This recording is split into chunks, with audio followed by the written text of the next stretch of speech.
बच्चों, आज हम सभी हिंदी गुंजन के चौथे पाठ जीवन का लक्ष्य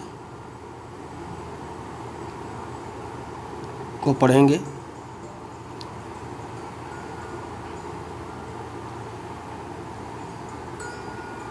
यह पूरा पाठ जीवन के लक्ष्य पर आधारित है। जीवन में सफलता प्राप्त करने के लिए यह आवश्यक है कि हम अपने जीवन का एक लक्ष्य चुनें। लक्ष्य का चुनाव अपने रुचि क्षेत्र से ही करना चाहिए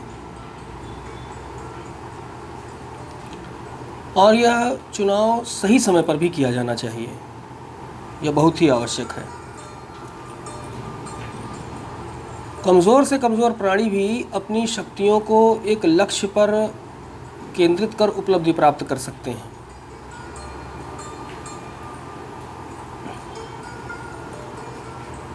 सभी शक्तियों को एक ओर लगाने से ही सफलता मिलती है। विश्व के सभी महान व्यक्तियों ने अपने अपने विशिष्ट गुणों को पहचाना और निखारा, तभी सफलता, यश और समृद्धि उन्हें मिली। एक बात जान लीजिए, दूसरे का मुंह ताकने वाले कभी सफल नहीं होते। व्यक्ति को अवसर की तलाश करनी पड़ती है। प्रकृति में बहती हवा, डूबता उगता सूरज, बहती नदियाँ और झरने सदैव आगे बढ़ते रहने का संदेश देते हैं।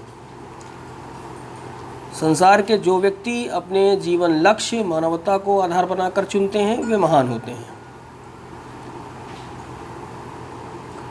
कहा जाता है कि महान व्यक्ति कोई असाधारण काम नहीं करते, बल्कि वे काम को असाधारण तरीके से करते हैं।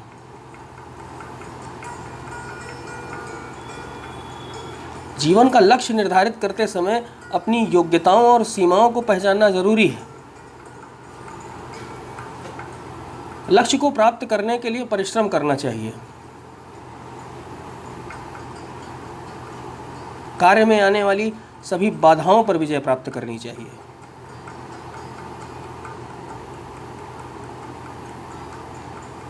तो आइए आप सभी किताबें ले लें और हम लोग इस पाठ को पढ़ें। वीडियो थोड़ा सा लंबा हो सकता है, इसलिए वीडियो को अंत तक देखें और सुनें। सफलता, यह शब्द सुनते ही तन मन में प्रसन्नता का संचार हो जाता है। वह चाहे बच्चा हो या बूढ़ा, सबके चेहरे एक समान खिल उठते हैं। सफलता चाहे छोटी हो या बड़ी, उससे कोई अंतर नहीं पड़ता। सफलता स्वयं में खुशी, उत्साह तथा प्रेरणा का संगम है। आपने महसूस किया होगा, जब कभी आप किसी कार्य में सफल हो जाते हैं, काफ़ी समय तक आप प्रयास करते रहते हैं और उसके बाद जब वो सफलता मिलती है तो आप आनंदित हो जाते हैं। हाँ, इतना ज़रूर मैं अपनी तरफ से जोड़ना चाहूँगा कि अगर आप कोई छोटा सा कार्य आपने किया तो आपको खुशी मिली, लेकिन जब आप कोई बड़ा कार्य कर जाते हैं तो आपको और अधिक खुशी मिलती है। आगे देखें दूसरा अनुच्छेद कि सफलता पाने के लिए किसी विशेष प्रयत्न से अधिक आवश्यकता है यह तय करने की कि आखिर हम किस क्षेत्र में सफल होना चाहते हैं। कमज़ोर से कमज़ोर प्राणी भी अपनी शक्तियों को एक लक्ष्य पर केंद्रित कर उपलब्धि प्राप्त कर सकता है। बालक अर्जुन का लक्ष्य भेदन मशहूर है। उन्होंने पेड़ पर रखी लकड़ी की चिड़िया की एक आंख को लक्ष्य मानकर धनुष से बाण छोड़े। निरंतर टपकने वाले झरने की बूंदें भी शिलाओं का सीना चीर देती हैं।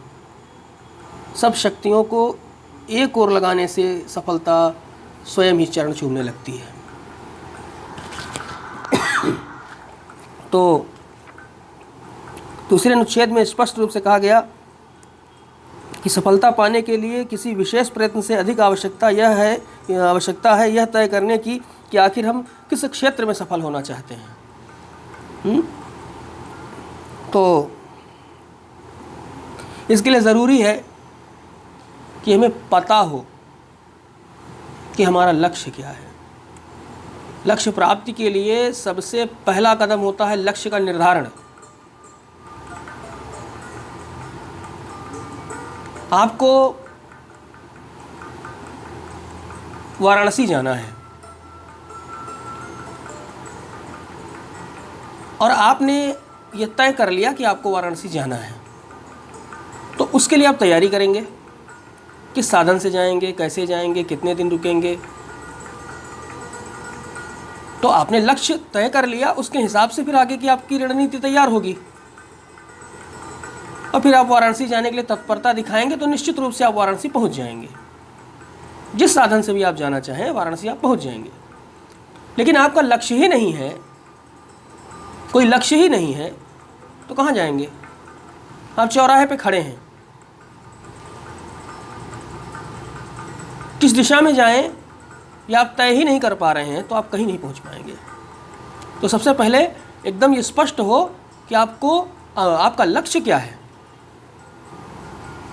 और जब आप उस लक्ष्य के सहारे, उस लक्ष्य को मतलब सामने रख करके फिर आगे बढ़ते हैं, तो तमाम तरह की विघ्न बाधाएं, समस्याएं आपको आपके मार्ग में मिलती हैं। लेकिन उन विघ्न बाधाओं को पार करते हुए जब हम आगे बढ़ते चले जाते हैं दृढ़ इच्छा शक्ति से, तो वह लक्ष्य हमें मिल जाता है।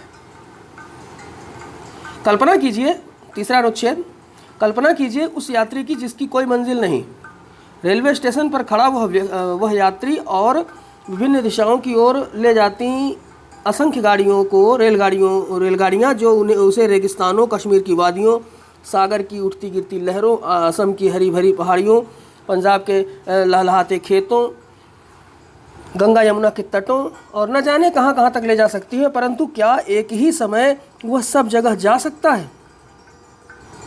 जाने के लिए उसे एक मंजिल चुननी होगी। इसके अभाव में तो यात्री वहीं खड़ा प्रतीक्षा करता रहेगा और समय बीत जाएगा। ठीक है, स्पष्ट है। अगला अनुच्छेद, जीवन में सफलता के लिए अपनी मंजिल का सही समय पर चुनाव अत्यंत आवश्यक है। प्रत्येक व्यक्ति की किसी खास काम में रुचि हुआ करती है। इस रुचि को पहचानने के लिए कभी कम तो कभी अधिक प्रयत्न करना पड़ता है। कोई भी कदम उठाने से पूर्व विचार अवश्य करना चाहिए कि आखिर हम चाहते क्या हैं, हमारा लक्ष्य क्या है। जब तक लक्ष्य साधा ही नहीं जाएगा उसे पाना दूभर है। सही समय पर भी हमें लक्ष्य का चुनाव करना है। मान लीजिए आप भी 8वीं क्लास में हैं और अभी हो सकता है आपकी रुचियाँ अपरिपक्व हों। कुछ लोगों का हो जाता है, पहले से ही पता होता है कि उन्हें क्या करना है और उसके हिसाब से वो कार्य करते रहते हैं। अभी आप हाई स्कूल पास करेंगे, इंटरमीडिएट पास करेंगे, 4-5 साल आपको लगेंगे अभी। लेकिन उसके तुरंत बाद आपको ये डिसीजन लेना होगा, बल्कि 11th में ही डिसीजन लेना होगा, आपको डॉक्टर बनना है, इंजीनियर बनना है, आर्टिस्ट बनना है। आपकी किस विषय विशेष में रुचि है यह आपको देखना होगा और उसके हिसाब से आपको सटीक निर्णय लेना होगा। सॉरी। जब आप ऐसा करेंगे तो आप अपने लक्ष्य की ओर पहला कदम बढ़ा चुके होंगे।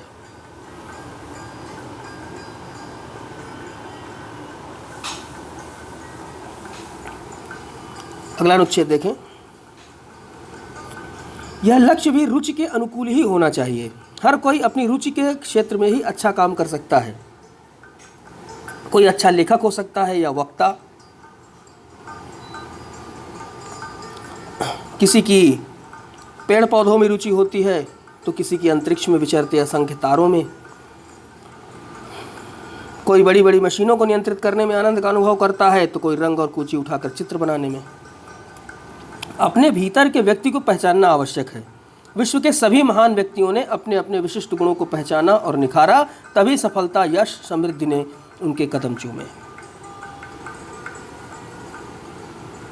सचिन तेंदुलकर को मालूम था कि उनका लक्ष्य क्या है।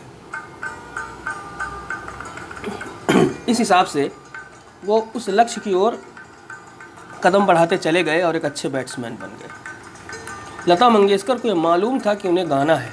उन्होंने लक्ष्य निर्धारित कर लिया था और वो गीत गाने लग गए। सोचिए, सचिन तेंदुलकर को कहा जाए आप गाना गाइए और लता मंगेशकर से कहा जाए आप बैट्समैन की तरह जो है बल्ला उठाइए और चलिए मैदान में, नहीं हो पाएगा ना। क्योंकि जिसका जो काम है, जिसमें जो पारंगत है, जिसमें रुचि है, वह कार्य उसी से होगा। किसी डॉक्टर से कहा जाए पुल बना दीजिए, किसी इंजीनियर से कहा जाए उसके किडनी का ऑपरेशन कर दीजिए, संभव है क्या? जिसका जो काम है वही करेगा। और ये सब कहाँ से शुरू होता है? रुचियों से। जिसकी जो रुचि होगी, जहाँ जैसी रुचि होगी वैसे वो बन जाएगा।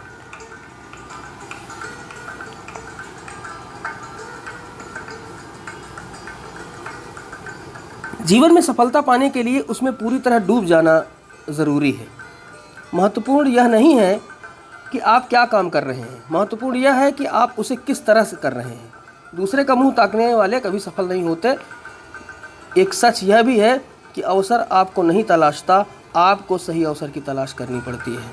आप घर में बैठे रहेंगे, आपको लगेगा कि मेरे अंदर तो एक बहुत बड़ा आर्टिस्ट है और कभी न कभी मुझे अवसर मिलेगा और फिर मेरे गुण दुनिया के सामने प्रकट होंगे। तो ऐसा नहीं है। आपके बैठे रहने से आपके गुण प्रकट नहीं होंगे। आपको अवसर तलाशने होंगे। अपने आप को दुनिया के सम्मुख लाने के लिए जो भी प्रयास करने चाहिए वो करने होंगे, बिना उसके काम नहीं चलने वाला। प्रकृति हमें काम में जुटे रहने की प्रेरणा देती है। बहती हवा, उगता डूबता सूरज, बहती नदियाँ, गिरते झरने मनुष्य को सदैव आगे बढ़ते रहने का संदेश देते हैं। इन्हीं की तरह जो जुटा रहता है, सफलता उसी के चरण चूमती है। लक्ष्य निर्धारित करते समय हमें अपनी योग्यताओं पर भी विचार करना चाहिए। प्रकृति भी हमें यही सिखाती है। हर पदार्थ का अलग रंग रूप है, गुण है। हमें वही करना चाहिए जो हम अच्छी तरह से कर सकते हैं। कोई कवि बन सकता है, कोई अभिनेता, कोई वैज्ञानिक, तो कोई खिलाड़ी। किसी से तुलना नहीं की जा सकती। प्रत्येक व्यक्ति की रुचियाँ एवं योग्यताएं भिन्न भिन्न होती हैं। आसान है। पेज नंबर 33 अनुच्छेद देखें। संसार के जो व्यक्ति अपना जीवन लक्ष्य मानवता को आधार बनाकर चुनते हैं वे महान कहलाते हैं। हाँ, ये बात थोड़ी सी डिफरेंट है, इसको समझिएगा। उनके विचार और काम समय की सीमा पार कर अमर हो जाते हैं। वे अन्यों के लिए प्रेरणा के स्रोत बन जाते हैं। ऐसे व्यक्ति दृढ़ निश्चयी और आत्मविश्वास से भरे होते हैं। उनके चरित्र की आभा उनके व्यक्तित्व में झलकती है। जब व्यक्ति अपने जीवन का लक्ष्य मानवता को आधार बनाकर चुनता है तो वो महान हो जाता है। आपको पता है, कुछ वर्षों पूर्व शांति का नोबेल पुरस्कार मिला था एक भारतीय व्यक्ति कैलाश सत्यार्थी जी को, और साथ में पाकिस्तान की मलाला यूसुफजई, दोनों को संयुक्त रूप से नोबेल पुरस्कार मिला था। तो बात कैलाश सत्यार्थी जी की करें तो वो बचपन बचाओ आंदोलन चला रहे हैं। एक NGO है हिंदुस्तान का, जिसमें बहुत से ऐसे बच्चे जो कि पठन पाठन से दूर हैं, बाल मजदूरी कर रहे हैं, तो उनको वो उन चीज़ों से मुक्त करते हैं, उनको पढ़ने लिखने का अवसर प्रदान करते हैं। तो उन्होंने क्या किया है, अपने जीवन का लक्ष्य जो बनाया है वो मानवता को बनाया है, और इसीलिए देखिए दुनिया में उनका नाम हो गया और उनको इतना बड़ा पुरस्कार मिला। तो मदर टेरेसा को ले लीजिए, अन्य बहुत सारे उदाहरण आपको मिल जाएंगे जिन्होंने दूसरों के लिए कार्य करने का अपना लक्ष्य निर्धारित किया। जो दूसरे की सलाह पर अपनी निश्चित दिशा त्याग देता है, जो क्षण क्षण में विचार बदलता है, ऐसे व्यक्ति संसार में कोई महान कार्य नहीं कर पाता। हल्के हवा के झोंके भी जिस वृक्ष को गिरा दें वह किसी को फल फूल क्या देगा। बड़ी बड़ी आंधियों को झेलने का साहस रखने वाले वृक्ष ही दूसरों की भूख दूर करते हैं, किसी का आश्रय स्थल बनते हैं। जो व्यक्ति दूरदर्शी हैं वह अपनी सूझबूझ से आने वाली परिस्थितियों पर सोच विचार कर कदम उठाता है। उसे बड़ी से बड़ी बाधा भी नहीं हिला पाती, वह हिम्मत नहीं हारता और हर दिशा में सफलता पाता है। नहीं, इस संसार में क्या है ना, राय देने वाले लोग बहुत हैं। मान लीजिए आप कविताएं करते हैं और आपकी रुचि अच्छी खासी है कविताओं को लिखने में, तो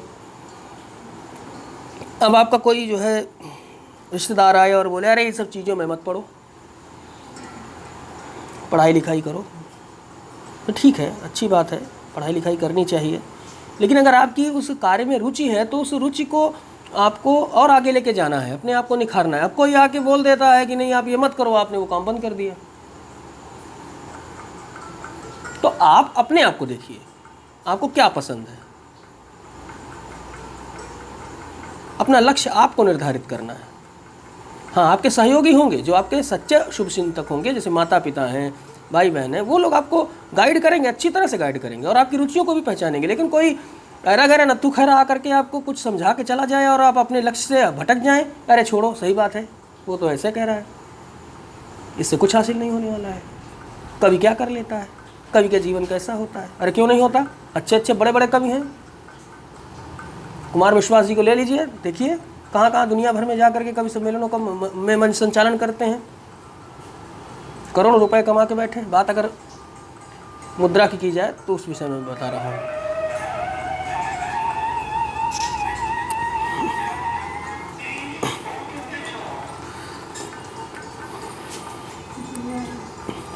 आगे देखें, लक्ष्य सिद्धि का मुख्य आधार परिश्रम है। संकल्प दृढ़ हो तो क्या नहीं हो सकता। ताजमहल जैसी कलात्मक भव्य इमारत बन सकती है। चीन की सैकड़ों मील लंबी दीवार, मिस्र के महान पिरामिड मनुष्य के पक्के इरादे तथा मेहनत के ही परिणाम हैं। पक्के इरादे वाले धुनी लोग ही एवरेस्ट की चोटी पर विजय पताका फहरा पाए, अटलांटिक महासागर को लांघ गए, चांद तक पहुंच सके और अंतरिक्ष के चक्कर लगा पाए। मेहनत की पूंजी हम सब के पास है, उसका अधिकाधिक उपयोग कर हम भी अपना जीवन सफल बना सकते हैं। यदि श्रमपूर्वक पसीना बहाओगे तो सफलताएं मुस्कुरा कर गले लगाएंगी। लक्ष्य ही मंजिल बन जाएगा और जीवन सफल हो जाएगा। तो कुछ चीज़ें निकल करके आई हैं। एक तो रुचि, हमारे अंदर रुचि हो, जिस लक्ष्य को हम साधना चाह रहे हैं, जिस लक्ष्य को हम प्राप्त करना चाह रहे हैं, उस कार्य में हमें आनंद आ रहा है कि नहीं, ये चीज़ बहुत महत्वपूर्ण है।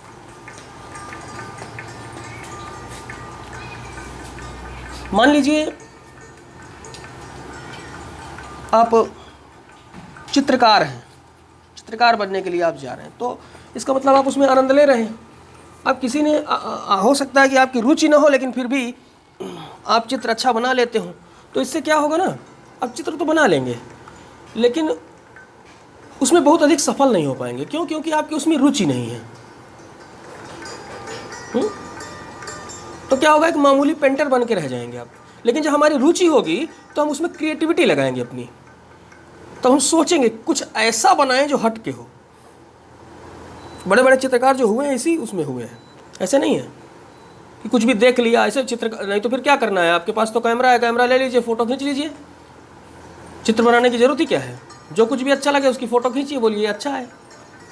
चित्रकार का मतलब ये होता है, जैसे एक उदाहरण है कि आप कुछ अच्छा सोचें, कुछ ऐसा सोचें जिससे दुनिया को एक मैसेज मिले, एक संदेश मिले। तो जब आपकी रुचि होगी तो ही आप ऐसा करेंगे, और जब रुचि होगी तो आप लक्ष्य निर्धारित करेंगे। लक्ष्य निर्धारित करेंगे तो उस लक्ष्य निर्धारित करने भर से लक्ष्य नहीं मिलेगा। भाई मैंने सोच लिया मुझे कानपुर जाना है और मैं बैठा हुआ हूँ, मुझे कानपुर जाना है, मैंने लक्ष्य निर्धारित कर लिया, कभी ना कभी पहुँच जाऊँगा। 1 इंच नहीं खिसकूँगा मैं लक्ष्य की ओर, मैंने तो सिर्फ लक्ष्य निर्धारित किया ना, कदम तो मैं बढ़ा ही नहीं रहा हूँ।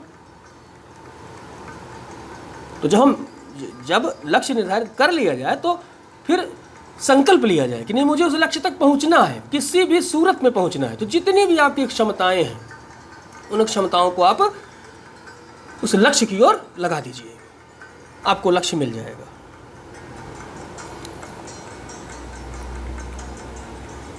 तो पक्के इरादे वाले धुनी लोग होते हैं, वे बड़े से बड़े लक्ष्य को भी प्राप्त कर लेते हैं। एक इंटरव्यू में देख रहा था, उसमें एक लड़की थी जो कि ट्रेन से सफ़र कर रही थी। वो बता रही थी वो ट्रेन से कहीं से जा रही थी और कुछ लोगों ने उसे ट्रेन से नीचे फेंक दिया। वो दूसरी पटरी पर गिर गई और बेहोश हो गई। दूसरी ट्रेन आई और उसका एक पैर पटरी पर था बेहोशी की हालत में और उसका पैर चला गया, कट गया। वो बताती है कि रात भर वो वहीं पड़ी रही, क्योंकि ऐसा सुनसान इलाका था जिससे मदद भी कोई नहीं कर सकता था। बता रही थी कि न जाने कितने कीड़े मकोड़े, और तो मैं बता नहीं पाऊंगा उस बात को, उसको नुकसान पहुंचा रहे थे, उसको पीड़ा दे रहे थे। फिर सुबह कुछ लोगों ने उसे देखा तो पास के हॉस्पिटल में ले गए और फिर हॉस्पिटल वालों ने उसे एम्बुलेंस से कहीं और भेजा और फिर पैर फाइनली उसका ये हुआ कि पैर जो है कट तो गया ही था, इलाज हुआ, जान उसकी बच गई। आर्टिफिशियल उसका जो है पैर लगा और उसने अपने घर वालों से कहा कि मुझे एवरेस्ट पे जाना है। अब समझिएगा, अच्छे स्वस्थ व्यक्ति के लिए एवरेस्ट को उसके शिखर पर पहुंचना कठिन होता है, और यहाँ पर वो लड़की जो एक पैर की थी उसने निर्णय लिया और सब लोगों ने उसे बहुत डांटा। तुम पागल हो गई हो, तुम क्या कह रही हो, तुमको खुद नहीं पता। लेकिन उसने सोच रखा था कि नहीं, मुझे ये करना है।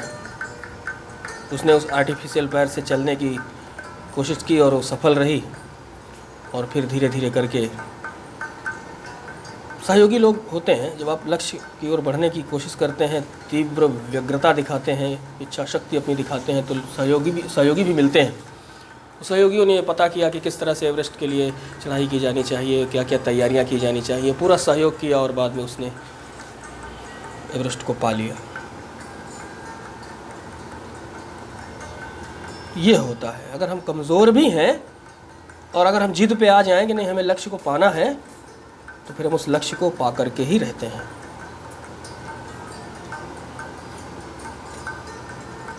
आइए प्रश्नोत्तर देखें।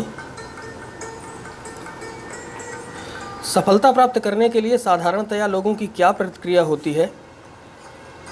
तो आप पढ़ चुके हैं कि सफलता प्राप्त करने पर अक्सर लोग बहुत प्रसन्न होते हैं, उन्हें आगे बढ़ने, परिश्रम करने की प्रेरणा मिलती है, उनमें आत्मविश्वास बढ़ता है। जब तक लक्ष्य साधा नहीं जाएगा उसे पाना दूभर है। कैसे? तो कार्य को निश्चित करने या साधने के पश्चात उस लक्ष्य की प्राप्ति के लिए अपने सारे प्रयत्न उसी दिशा में लगा देने होंगे। एकाग्रता और लगन के बिना लक्ष्य पाना दूभर होता है। प्रकृति हमें क्या प्रेरणा देती है? तो प्रकृति हमें निरंतर कार्य करने की प्रेरणा देती है।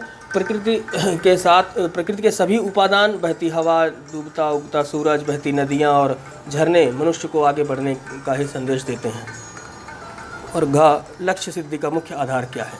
तो लक्ष्य सिद्धि का मुख्य आधार परिश्रम है। यदि व्यक्ति परिश्रम करे तो किसी भी कार्य को सफलतापूर्वक कर सकता है।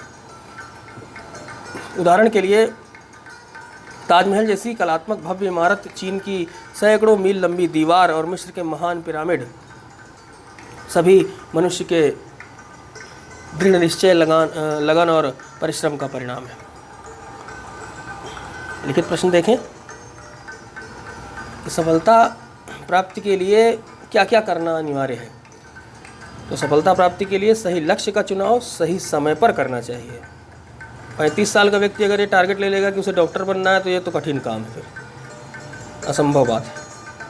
अपनी योग्यताओं और सीमाओं को ध्यान में रखना चाहिए और लगन होनी चाहिए, बहुत परिश्रम करना चाहिए। ये सारे गुण रहेंगे तो ही हम सफलता प्राप्त कर सकते हैं। तो अपने भीतर के व्यक्ति या प्रतिभा को कैसे पहचाना जा सकता है? तो अपने भीतर के व्यक्ति या प्रतिभा को पहचानने के लिए अपनी रुचि को पहचानना आवश्यक है। हर व्यक्ति अपनी रुचि के क्षेत्र में कार्य करके ही सफलता प्राप्त कर सकता है। जैसे कोई अच्छा लेखक हो सकता है तो कोई वक्ता, कोई पेड़ पौधों में रुचि रखता है तो कोई मशीनों में, और कोई चित्र बनाने में। हम अपने विशिष्ट गुणों को पहचान कर निखारेंगे तभी सफलता हमारे कदम चूमेगी। कैसे व्यक्तियों को महान माना जाता है और क्यों? तो जवाब होगा आपका कि उन व्यक्तियों को महान माना गया है जो अपना लक्ष्य मानवता को आधार बनाकर चुनते हैं। ऐसे व्यक्ति दूसरों को प्रभावित करते हैं और अमर हो जाते हैं। संसार उन्हें प्रेरणा स्रोत के रूप में देखता है। जो निस्वार्थ भाव से कार्य करते हैं वे ही महान होते हैं। और आखिरी प्रश्न देखें लिखित का कि लक्ष्य निर्धारित करते समय किस बात पर विचार कर लेना चाहिए? तो लक्ष्य निर्धारित करते समय यह विचार अवश्य कर लेना चाहिए कि आखिर हम चाहते क्या हैं। लक्ष्य हमारी रुचि के अनुकूल ही होना चाहिए। जो हमें अच्छा लगे, उसमें हमारी रुचि हो, उस हिसाब से हम अपना लक्ष्य निर्धारित करें।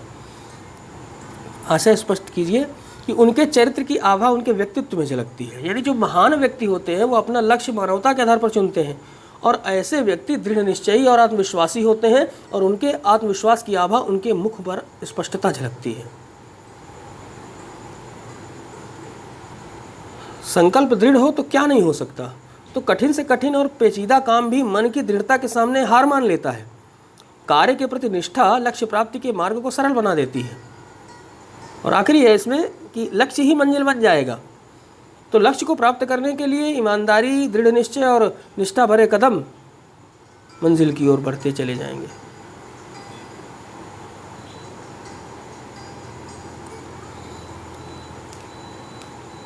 सही विकल्प चुनें कि जीवन में सफल होने के लिए क्या करना आवश्यक है? मंजिल का सही समय पर चुनाव। प्रकृति हमें क्या प्रेरणा देती है? काम में जुटे रहने की। और किस प्रकार के वृक्ष किसी के आश्रय स्थल बनते हैं? आंधियाँ झेलने का साहस रखने वाले।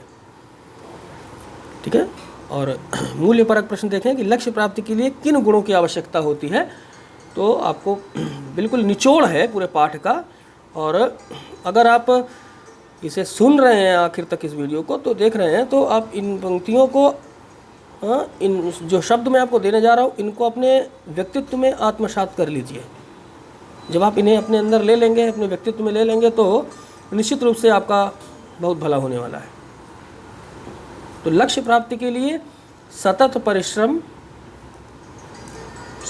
मतलब लगातार परिश्रम। एक होता है श्रम, एक होता है परिश्रम। श्रम मतलब जो ये सिर्फ और सिर्फ शारीरिक श्रम। जैसे कोई मजदूर पूरे दिन काम करता है, ईंट पत्थर ढोता है, उसके बाद उसको 400-500 मिलते हैं शहरों में, गाँव में तो और भी कम। तो वो है श्रम।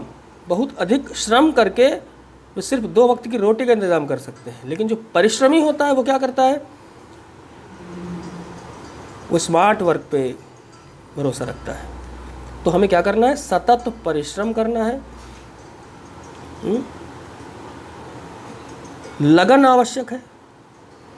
लगन नहीं है तो भी हम लक्ष्य नहीं पाएंगे। धैर्य बहुत ज़रूरी है। हम लक्ष्य की ओर बढ़ रहे हैं और परेशानियां, समस्याएं, बाधाएं आ रही हैं हमारे लक्ष्य प्राप्ति में, तो उस समय हमें धीरज रखना। क्योंकि उस समय हमारे मन में लगता है अरे हम नहीं पहुंच पाएंगे क्या, लक्ष्य तक नहीं पहुंच पाएंगे क्या। उस समय हमें धैर्य रखना है। धैर्य हमारे व्यक्तित्व का एक बहुत ही बेहतरीन गुण है। इसके बिना जीवन हमारा सफल नहीं होगा। दूसरा, समर्पण। लक्ष्य के प्रति हम कितने समर्पित हैं, ठीक है, ये बात बहुत ही आवश्यक है। और दूसरा, इसके अलावा विवेकशीलता, बुद्धि का इस्तेमाल करना है। अगर समस्याएं आ रही हैं तो उन समस्याओं से हमें बाहर निकलने के लिए धीरज तो रखना ही है, उसके अलावा हमें बुद्धि का भी प्रयोग करना है। अनुशासन, डिसिप्लिन। लक्ष्य को पाना है तो अनुशासन बहुत जरूरी है। और दूसरा, कर्तव्य बोध, कि क्या करना चाहिए, आपको क्या करना चाहिए,